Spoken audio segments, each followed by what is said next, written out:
నమస్కారం.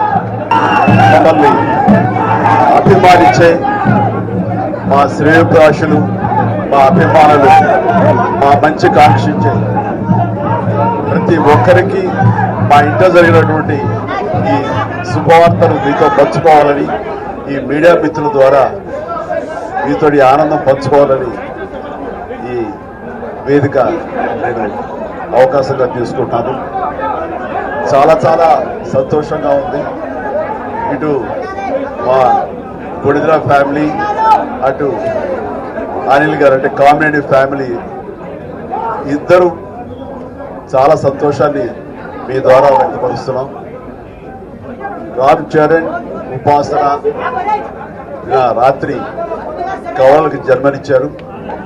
అండ్ ఉపాసన బిడ్డలు చాలా హెల్తీగా ఉన్నారు. అండ్ ఈ సంతోషాన్ని మీతో పంచుకుంటున్నాము. ఎక్కడెక్కడి నుంచో ఎప్పటి నుంచో చాలామంది మా ఇంట ఈ శుభం జరగాలని, మంచి జరగాలని మీరందరూ కోరుకుంటారు. ఆ భగవంతుడి దయ వల్ల, ఆ హనుమాన్ కృప వల్ల ఒక ఆడబిడ్డ, మగబిడ్డ జన్మ తీసుకున్నారు. ఇది మాకందరికీ చాలా సంతోషాన్ని కలిగించే విషయం.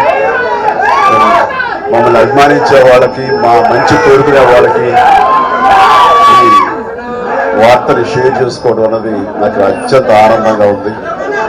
అండ్ ముఖ్యంగా నిన్న జరిగినటువంటి ఈ సందర్భంగా డాక్టర్ సుమన గారు, ఆవిడ అపోలో చెన్నై క్రెడిల్ నుంచి వచ్చారు. క్లీన్ కారా కూడా వారే మీ అందరి సమక్షంలో వారికి ప్రత్యేక కృతజ్ఞత తెలియజేస్తున్నాను. అలాగే రుమా సిన్హా గారు ఇక్కడ ఈ హాస్పిటల్ హెడ్ ఆవిడ గైనిక్ డిపార్ట్మెంట్కి, అండ్ వారికి కూడా నా ప్రత్యేకించి నా ధన్యవాదాలు తెలియజేస్తాను. అట్లాగే అపోలో పీడియాట్రిక్ డాక్టర్ లత గారు, అండ్ వారికి కూడా ప్రత్యేకించి నా ధన్యవాదాలు తెలియజేస్తాను. Thank you doctor, so much thank you so much. And అలాగే వారి సిబ్బందికి ఇంత సుఖప్రసవం జరిగినందుకు, ఇంత ఆనందాన్ని మాకు ఇచ్చినందుకు ప్రతి ఒక్కరికి నా హృదయపూర్వక ధన్యవాదాలు తెలియజేస్తున్నాను. అండ్ మా అభిమానులు అందరూ కూడాను ఇది మరింత పండుగలాగా జరుపుకుంటూ వాళ్ళ ఆనందానికి అవతల లేకుండా పోతుంది. Thank you so much. నేను ఎంత చెప్పినా సరే ఇంక ఆనందానికి అవతలు లేవు. So thank you all.